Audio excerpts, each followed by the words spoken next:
Conversation with Paul Jacobs, Executive Chairman of Qualcomm. Absolutely. Joining me now is Paul Jacobs, the Executive Chairman of Qualcomm. You were at that esteemed panel. Paul, tell me, you heard the Prime Minister several times, but right now, with concrete steps being taken, what is different now than it was 1 year ago? Well, I think the thing that we're seeing is that it's easier to do business, and in our industry, what we're very happy about is things like the spectrum auctions happening so that the industry can move forward.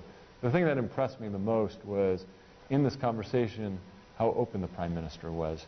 He was really interested in hearing the suggestions and the comments that the CEOs that were on the panel had, and in particular I talked to him about design in India as part of his Make in India efforts, and he was very receptive to that idea. Okay, so his efforts have, of course, been to encourage investors like yourself to build in India, to make it India. Is Make it India something that Qualcomm would want to do in the near future? Well, so we are a fabless company, meaning that we design the chips, but we don't actually manufacture them ourselves. Yeah. What we'll do is we'll work with partners, but even more importantly, what we're going to try and do is get more design companies built up in India, much like what happened with us in South Korea and in China in the past. So more and more companies that will be able to build devices themselves and then export them to the rest of the world, including selling them into India. And I think there's tremendous creativity in India and a tremendous information economy in India. So it's a big competitive advantage for India. The one technological revolution that is around the corner is 4G. How is Qualcomm, or what is Qualcomm doing to tap into the 4G opportunity? I believe you have tied up with a few players. Could you give us some color on the names of those players also? And what is the plan in the next 1 year to tap into that 4G opportunity? So essentially we work with all of the operators. Obviously the earliest ones were Reliance Jio and Bharti Airtel, yes. And so we worked obviously with both of those companies. And in fact, we had bought spectrum in the auction at one point, which then Bharti is using. So we've been involved from the very beginning of the 4G discussions in India, and now we're excited to see the services start to roll out. And we're also working with partners to make sure that the price of the handsets come down very rapidly, because we don't want 4G to be a high-end feature. We want that to be mass market so that everybody can have access to mobile broadband. All right. The one issue in the telecom sector in India is, of course, the call drop problem. Multiple telecom operators are addressing it, but I believe Qualcomm in various markets has looked at bringing out products or offerings that can help contain the call drop problem. Could you throw some color as to if that would be relevant to India? Absolutely. What's happening, obviously, is that people are so excited about using their phones and are using more and more not just voice, but data, and that's what's stressing the networks. And so that's why I was excited to see the spectrum auctions happen, because that's one of the ways that the operators are able to improve the network. They just need to get more capacity online. So more spectrum is good. We'll provide them with better ways to use that spectrum, make it more efficient, and then we also have new technologies to make the network more dense. And when you make the network more dense, what that then allows is that you can get more data in any given area and so serve more people. And this is the way that I think that we're going to see that these call drop problems are going to get resolved. The operators obviously want to provide great service to people. It's really the constraints of having enough spectrum and enough places to put the cell sites. So what are these opportunities, or what are these technologies that will enable to reduce the call drop problem? And have you had conversations with Indian operators yet for the same? Sure. I mean, so one of the big ones is a technology called small cells. And what small cells do is they allow you to make the network rolled out much more densely, but do it at an inexpensive cost. Because obviously if you've just put in lots and lots and lots of cell sites, you get more capacity in the network, but it would cost you an awful lot of money. This allows you to put in cell sites, but they're little small things, and they cover a very small area. They're inexpensive, but they give you great service. And so those kinds of technologies are coming out. We're also looking at other technologies to move into other frequency bands. In particular, we're looking at the unlicensed band as another place where you can provide cellular technology in it, but it's much more efficient than, for example, Wi-Fi that also operates in these unlicensed bands. So it gives you better coverage, better capacity, better performance, things that consumers all want. Okay, and what about the telecom operators? Are there any specific players? You, of course, have a great relationship with Bharti Airtel. Are there some players? Because this is something that I believe telecom players have been looking out for right now. Right, so we work with all the operators. I mean, we're very good that way in the sense that we have great relationships really across the board. And it's been that way because we've been in India for so long. I mean, I went there my first time in '94. I was rolling out what was called wireless local loop at the time, a cellular phone that looked like a landline phone. And ever since then, we've been working with operators and trying to improve the capacity of the networks, the quality of the networks, the coverage, and so forth. And it just continues on, 2G to 3G to 4G, and probably will keep going into 5G. Okay. You'll stay in India till we reach the 5G space. Of course. We're going to stay in India for as long as India will have us. So. Okay. You know, the reason I asked you this, Paul, is that when you sold out your BWA auction, there were a lot of questions as to Qualcomm's India presence, if at all that is some way of gradually pulling out of India. You have made it clear that it isn't. It's been a while to that. You've been growing. But I want to understand, where do you stand as far as your acquisition, your growth footprint is concerned? Oh, we're growing pretty dramatically. We have thousands of employees already in India. Now, when we bought the spectrum, that was really a strategic issue where we were trying to influence the industry to move towards LTE instead of going with the now defunct WiMAX standard. And I think that was very good for India, and it was good for us as well. But we're really not in the operator business per se. We're really about research and development, building the new technologies, building the chipsets, working with our partners, and helping to build the whole ecosystem in India.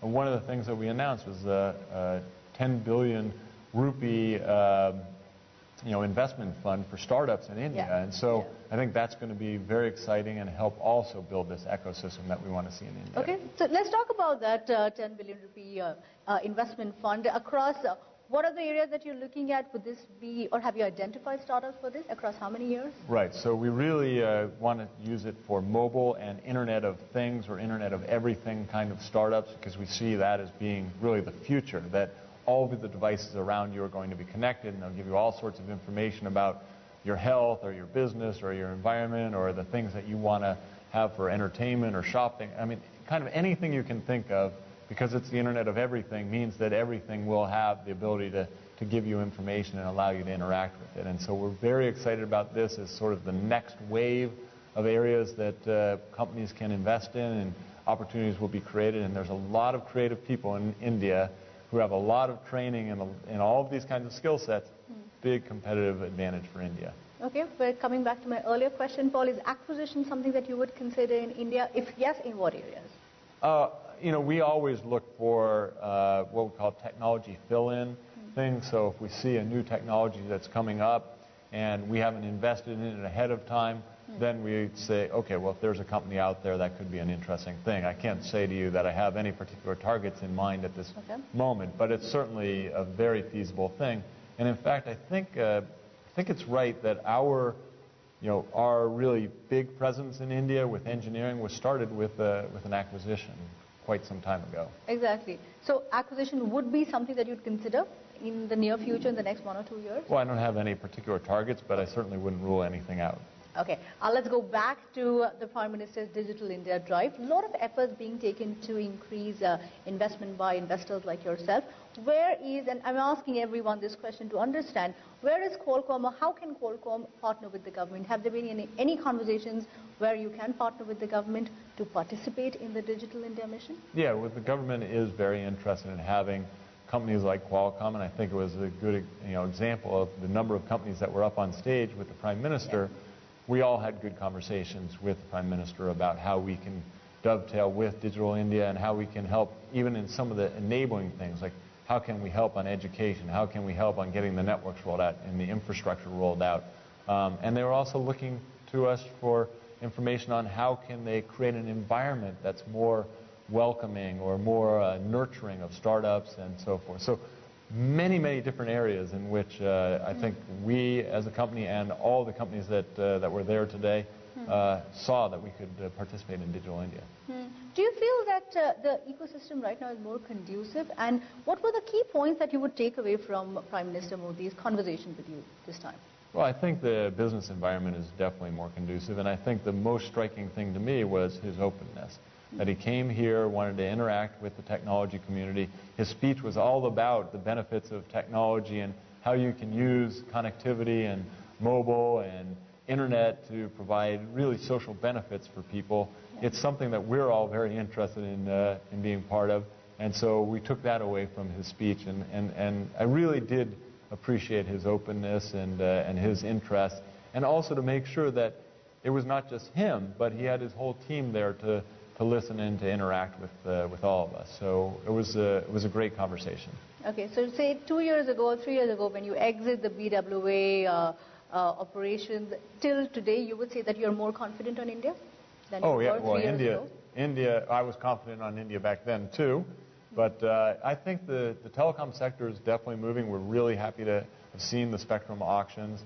We're continuing to invest, obviously, not just in our own operations, but as I said, in venture fund and so forth. And we see the ecosystem growing there, and we'll definitely try and be part of what happens next. What are the next growth opportunities? And if you look at the numbers are phenomenal. I mean, there are expectations for the number of smartphones, for example, that are sold in India to go up dramatically to over 250 million in 2020. So that's a big growth, and creates economic opportunity for us, but it also creates tremendous economic opportunity for the design houses and the design organizations that can get built in India between now and then. Okay, in that case, how much investment would you look at putting in to India, Paul? Well, so we have this $10 billion fund that we're putting in, but we're also continuing to expand. 10 billion rupees. Yeah, that was a mistake. That would be interesting. You could put $10 billion into India. The Prime Minister would be very happy. He would be happy. Sorry, 10 billion rupee fund, but also we're continuing to invest in our own people and resources and buildings. And we're also trying to help nurture the ecosystem around us as well. So I don't have any particular numbers for you for that, but it's substantial. From a hiring point of view, I believe you're hiring very extensively across about 3 to 4 of your offices. Could you give me a projection or a rough estimate in the next 3 to 5 years? Would you look at gradually doubling your presence in India? I don't think I can give you the exact numbers, but we are going to continue to grow significantly in India. We have excellent operations there. A lot of the products are getting designed there now. The teams do extremely good work. They do it on schedule, and so we're very happy to see that, and that means that we'll continue to grow there pretty dramatically. Okay, lastly, and I'm asking everyone this question as my last question. Prime Minister's dream to make or to bring Silicon Valley to India. Do you believe that it could become a reality, that we can create a Silicon Valley-like ecosystem in the country? There's obviously a lot of precursors to doing that, exactly. And so I think that you have to start, and I think that he has the vision to do it. He has the right encompassing vision of Digital India and Make in India, and these kinds of visions are what inspire people. And Silicon Valley is first and foremost built around inspiration and the idea that if you can think of it, you can make it happen, and people are just motivated all the time to try and bring the next new thing to life. Take something out of their head and bring it into reality. And so I think that there's quite a lot of talent in India to do that. I think to the extent that more foreign investment and local investment gets done into startups, that can nurture that kind of environment, and we'll see some ignition happen then. Okay, but to rephrase that, does India have what it takes to create the next WhatsApp or next Facebook home ground? Well, there's no question. I mean, you already see a number of tremendously strong internet properties in India. So I think there's no question of that. And also you see the kind of talent that's in India, and it's world-class talent. It's not that people in India are working on, just the low end or something. It's not that's going on. They are working on the leading-edge products for the global market, and that means that the talent is there. All right, Paul Jacobs, thank you so much for speaking to CNBC TV 18. Pleasure to have you here with us. You've had a busy day, so thank you for joining us right after the Prime Minister's Digital India dinner. Thank you so much, Great, Paul. thank you. That was Paul Jacobs from Qualcomm talking to us right after the Digital India dinner. Clearly, Qualcomm is looking at growing across the country. Hiring is on the anvil. We didn't get exact investment figures, but yes, they may look at acquisitions if necessary and will continue to grow given the kind of change in the telecom landscape.